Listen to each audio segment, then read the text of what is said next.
Welcome to tonight's class, A Lighter You, the first class in the series. And the format for tonight, we're going to keep it to about 20 minutes of content and concept. And then I want to take you through a 20-minute hypnosis process, training your brain to start shifting those automatic habits and patterns that are responsible for things like extra weight, feeling tired or lack of energy, or even some of the symptoms that our body can experience with all of the added stress that we experience in daily life. All right.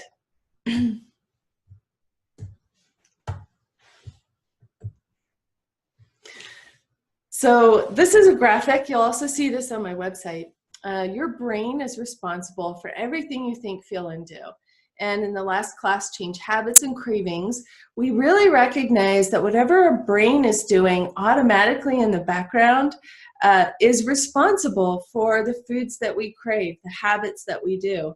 And also for, there's that obvious habits, the foods that we eat then affect our body. But there's also the brain habits and what we think and how we feel also have a direct effect on the body. And we see that specifically through the stress response. So when we're stressed, one aspect, we might do stress eating. I've done that one too. But we also recognize things like stress habits in the brain can then actually cause negative thoughts, negative feelings that keep us on a downward spiral or keep us from being motivated and taking the action that really helps us feel better and move forward. So this is a background piece. Recognize your brain is really at the background of what you're doing on a daily basis. And along with that, there's so many diet programs, so many weight loss programs. And even if people find that they're having some success, often the weight does gain back if they haven't addressed these underlying brain habits, these reasons. So the real reasons include old habits, cravings, stress patterns, like I just mentioned, mental blocks, and we'll kind of touch on some of that today, and also how to start changing your brain out of those patterns, and lack of motivation and self-sabotage. So through the 6-week and the 12-week series, this is what we'll be covering in the content of each of these segments. And you might remember this from the last class, Change Habits and Cravings, that our habits are wired into the brain. And here on this one side, you can see the image of a head, and there's these it's called the neural net. So these neurons link through our brain anytime we learn something new, and they create a road or a pathway. Now, the more that we repeat something, the quicker it becomes a habit. We have obvious habits, tying our shoes, driving a car. We don't have to think about it, which is great. That's how the brain simplifies and keeps things on track. But we have habits that are often working against us. And so we're looking at how do we shift those habits. And one, we can do that through repetition, but we can also do that through working with the layers of the mind. And I'll explain that more here as we go. So here's one avenue of or mode that I work with called Neuro-Linguistic programming. And you can see the neurons in the brain. Neuro refers to the neurons in the brain. Linguistic refers to our language patterns. And programming refers to our past history. So the field of applied psychology, neuro-linguistic programming, really started in about the 1970s. I think it was Berkeley. A couple of researchers, one was a mathematician, one was a psychology researcher, wanted to understand why do some people really have great change, why are some therapists getting really great change with their clients and other people seem to keep spinning their wheels and not getting the result that they would like. So they set about let's study what these therapists are doing. And they studied like Milton Erickson and Virginia Satir and some of the really influential therapists at the time. And so what came out of that field of study and observation was really a system of understanding how the brain codes information and then how we can tap into that code to help the brain update, to give it new focus, to switch old habits and patterns, to get out of those emotional loops, those stuck places that the brain, if you're human, you probably recognize what I mean by that. So in this field, neuro-linguistic programming, it also recognizes that our brain, how our brain is wired, is affected by our language, by the words that we use. And our wiring is kind of, all of this goes into how we see the world. So one way of tapping into helping the brain shift that focus is to update our language patterns. And especially with the field of weight loss and body, there's a lot of ways that we might be using language that keeps us stuck. And so we're going to go over some of the things to start paying attention to start affecting this system, this brain coding system. So for a lot of the folks, by the time they come to me to work with weight loss or health issue, that there are certain patterns of thinking that keep them feeling discouraged and frustrated.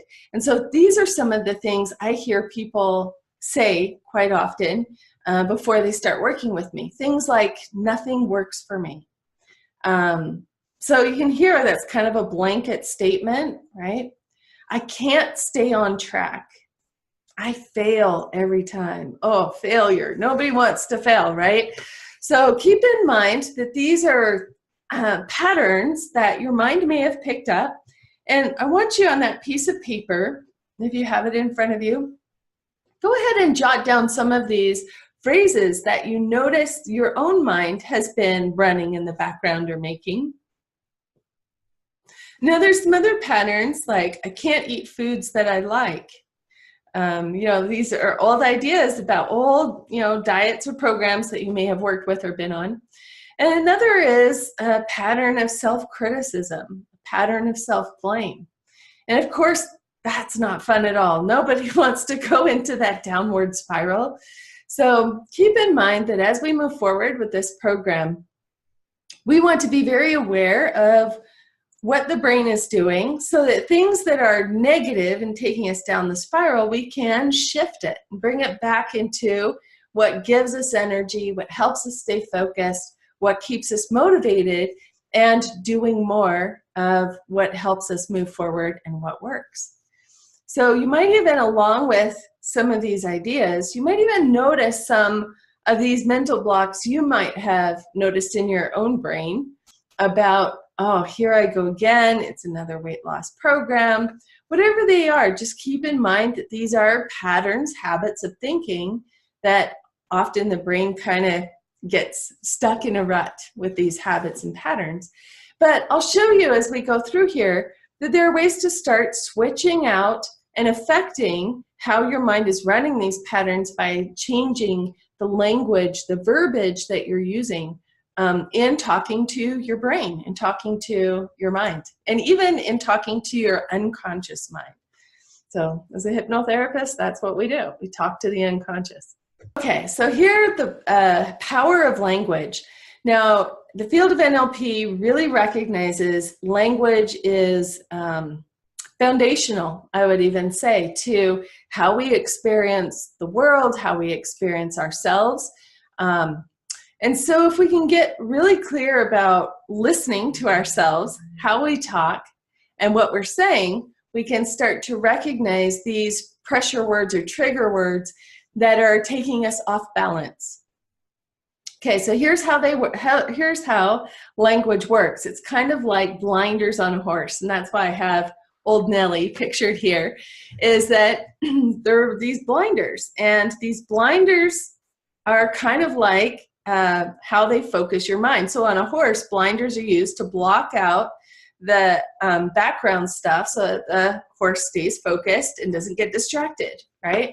It's the same with our unconscious mind. Language tunes our automatic mind, our unconscious mind, to notice certain things, focus on certain things, and kind of block out the rest. Okay, so now with that in mind, I want you to notice these phrases. You might even say them out loud and then notice how you feel. So the first one, I'm not going to eat sugar anymore. Notice how you feel. How do you feel about that? Okay, so this one's funny because I hear it all the time, right? And I had my own history of working this way. I'm not going to eat sugar anymore. And then what happens? Well, then you start seeing it everywhere. You notice it. It's like passing, you notice the donuts at work or the cookie at lunch or the lollipop walking down the street. And so because it hyper-focuses the brain. I'm going to tell you a little more about this language pattern. And then think of this phrase. This is one I often hear a lot. I have to lose weight. I have to. What does have to? What is the feeling that have to leaves you with? Pressure, I have to. It's not my choice, right? And then the other one, I want to lose 20 pounds, whatever it is, whatever that number is, I want to lose 20 pounds. Okay, so keep these in mind. We'll come back to them. So if we recognize how the mind works, and this is probably familiar to you. You see that this is an image of an iceberg. The top part of the iceberg is what we see on the surface, and that's like our conscious goal-setting mind. And that's where we generate these ideas. I am not going to eat sugar anymore. I have to lose weight. I'm going to lose these 20 pounds, or I want to lose these 20 pounds. So that's where we set our goals. Now, the deeper layers of the mind that are running things automatically for us, we call that the unconscious mind. And what's down in the unconscious are our habits. Now, not just our habits of what we do, but our habits of what we think and how we feel. And if you'll notice the habits that you do, there is start to decode. If you step back before you did the habit, what's right before it? There is a thought, there is a feeling pattern before that habit. So whatever's running automatically at the unconscious level are these automatic patterns of the mind, right? And our language actually cues the unconscious mind, but it does it in kind of a specific way. So for instance, our unconscious mind interprets language a little differently than we recognize it at the conscious level. So if I say, don't think about a yellow butterfly, because as you do, it's going to turn blue and fly right out the door. What does your mind do? It pictures the blue butterfly, right? Or the yellow butterfly turning blue and flying out the door. Because there is a part of our mind, this unconscious mind, that doesn't really catch the don't. It has to interpret our language using mental pictures. And it's these mental pictures that actually speak directly to the unconscious mind. So when you talk to a hypnotherapist or someone with NLP background that understands the power of language, in fact, hypnotherapy, it's really all about language. We're using language to help the mind adjust, create new story, create new focus. And that's the simplest expression that hypnosis helps the unconscious mind shift its focus. We do that with language. And the unconscious has its own language. It has certain ways that it updates quicker, faster, easier. So the unconscious in hypnotherapy, we use story, imagery, metaphor, and symbolism because it updates and speaks quicker to the automatic mind. And so think of that, so on a day-to-day basis, when you're going about your day, when you're setting your goals, making your intentions, how you talk about things is also cueing your unconscious. It doesn't hear kind of the don't part of things because there isn't an image for don't. So it has to picture what you're saying in order to make sense of it. So don't think of a yellow butterfly, because as you do, it'll turn blue and fly right out the door. Your mind pictures the blue butterfly. So as you're paying attention to your language patterns, pay attention to how your words are affecting your brain, your focus, and how you're thinking and feeling. We can recognize motivation. It's a feeling. So the more that you can tap into shifting your mind to that positive focus, you'll have more traction with your motivation. So let's come back to these words, these phrases here. The power of language. I'm not going to eat sugar anymore. What does that cue your mind to notice? It cues it to sugar. Now I'm noticing sugar. I'm focusing on sugar. Oh yeah, I'm not supposed to eat that. I'm focusing on sugar. Don't eat it. I'm focusing on sugar. Don't eat it. I'm focusing on sugar. Don't eat it. So it creates kind of this confusion, but it actually is hyper-focusing your brain on sugar. Okay, now think about, I have to lose weight. Once again, that's like a pressure word. It's like, it doesn't sound fun at all. It sounds demotivating. It even sounds like stuck. You might even think about the other times that you've tried programs or maybe even had success, but then felt frustration or discouragement. And then I want to lose weight. Now, this is a popular way that we tend to set goals or say goals. I want to do X, Y, Z, work out at the gym 3 times a week. Even the word want is creating distance between you and what you're wanting to achieve. Want is designating lack. I don't have it. So there's some better ways that we can use language to cue our unconscious mind. And I call it making it brain friendly.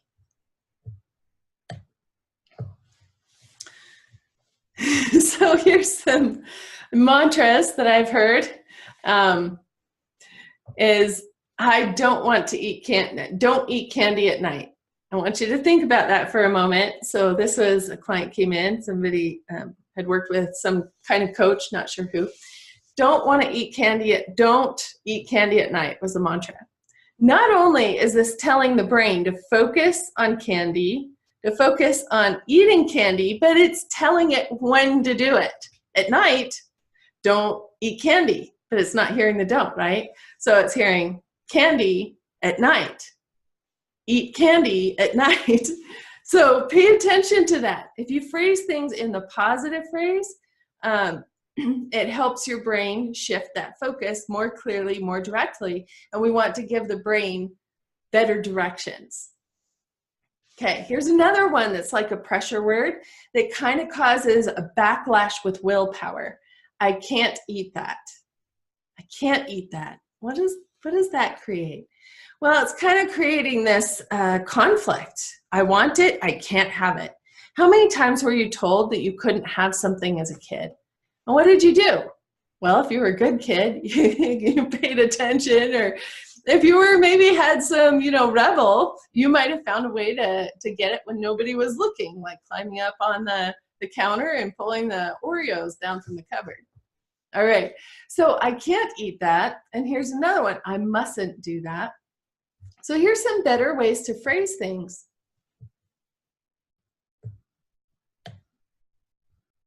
And notice how this changes the feeling of it.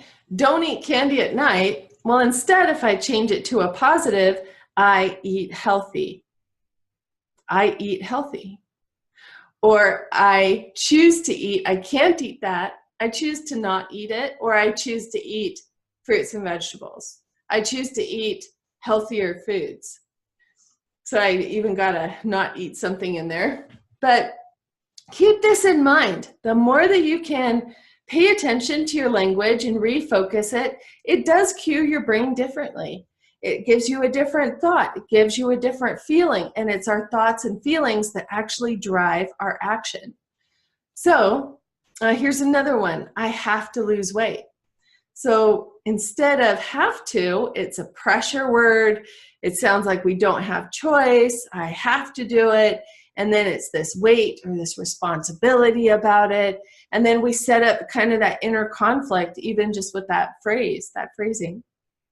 So change instead, I am becoming my ideal healthy weight. Now, in one of my other, I think it's the video e-course, it goes into a little more depth about goal setting and clarifying these, but this is a good start. So start noticing, what is your healthy weight goal? And instead of, like, think of that phrase, I want to lose 20 pounds, what does it focus your mind on?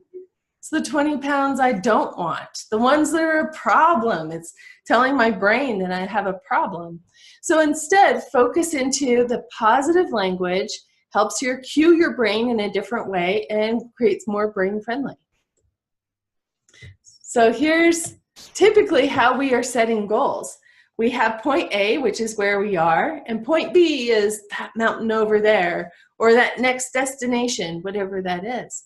And then the distance between point A and point B are the steps we need to take to get there. So part of what helps us move forward is to get your brain on board, and you can start doing that with your language. Just by changing your language, you can take the pressure off of these pressure words and cue your brain in a more motivating way. In fact, there was actually a research study, and I'll dig in and find this research, but they have studied two groups of dieters. One were told to say, like, I can't eat this, and others were told to say, I choose to eat this, or I choose to eat, you know, something different. And after they did pretty much the same during the diet phase, and then they followed them 6 months and I think a year after, the ones that had used the phrasing, I choose to eat XYZ, actually did better in the long term because they weren't having that kind of inner conflict about do's and don'ts and couldn't. So this is really good, not just for healthy life, healthy body, but also for any kind of goal that you are setting in your life, that you are creating. Now, here's also a mental block, habit, or pattern that people can get into is frustration. Frustration about the body, things aren't happening fast enough, it takes time. Frustration is probably harder if you're depriving yourself or following a plan that you have to be really strict with. There are other things that you can do, especially for people that are being really strict because of food allergies and sensitivities. There are other ways that we can switch the brain around that. But what's the solution to frustration? Well, take it a step at a time. And I often use this metaphor of a kid learning to ride a bicycle. How many chances does a child get to learn to ride the bicycle? Well, as many as it takes, right? And if she falls off the bicycle, would you say she failed? No, she's in the process of learning and figuring things out. And even when she falls off the bicycle, her brain is making calculations and adjustments about motor movement, muscle control, balance. And the next time she gets on the bicycle, she's even more prepared to be more successful. In fact, she becomes more and more capable with every try.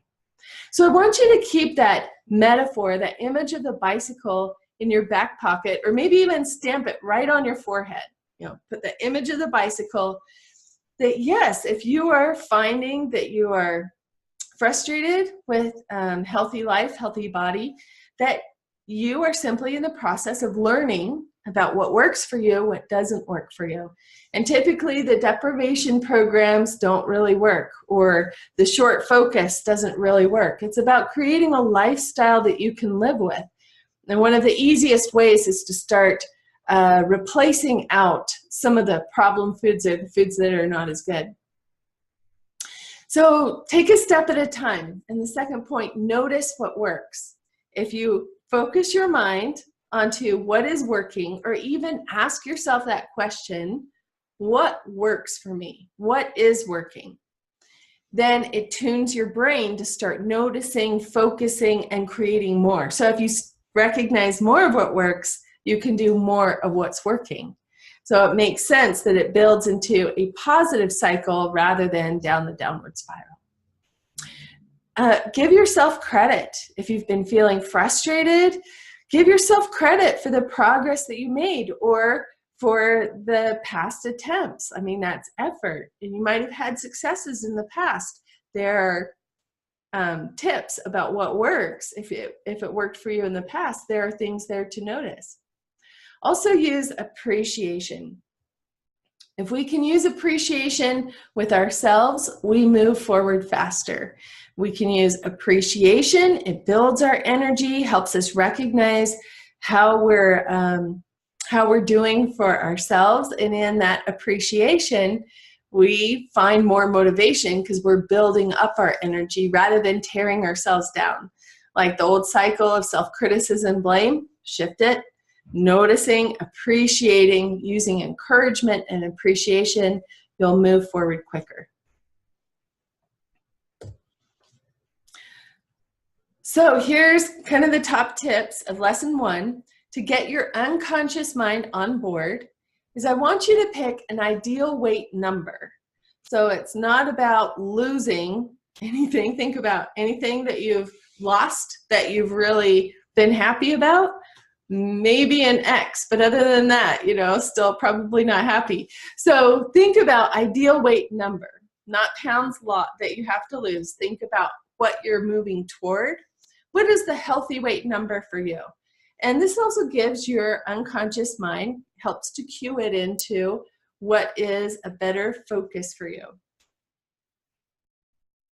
Now, the second one is so many people that I work with especially if you're dealing with a health issue or even with, overweight or even overstressed, that we can kind of create a conflict with the body. Why is my body doing this?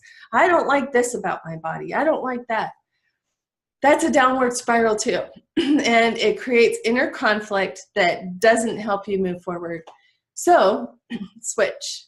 What do you appreciate about your body?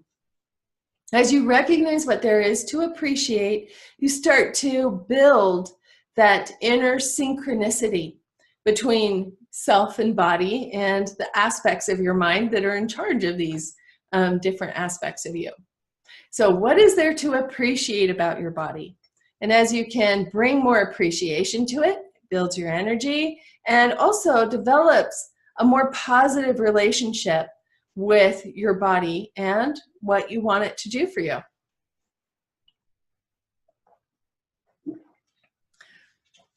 A really great practice. I really enjoyed doing yoga because it's very, for me, an intuitive yoga practice.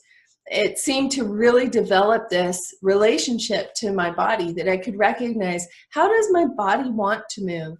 Oh, and just even stretching, you could do this. How do I want to move? What stretches feel good? And recognize there's kind of this inner question and then this expression. So you can even do that, playing around with stretches and movement. And what are the things that your body wants? And that's point 3, is start to develop this relationship with your body. What does your body want today? Maybe it wants rest. Maybe it wants fun. Maybe it wants some nature time. Maybe it wants some people time, some friend time. What does your body want?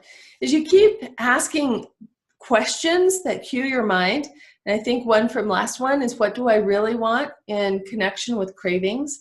You'll start to notice these answers. Every time you ask yourself a question, your mind will go find the answer.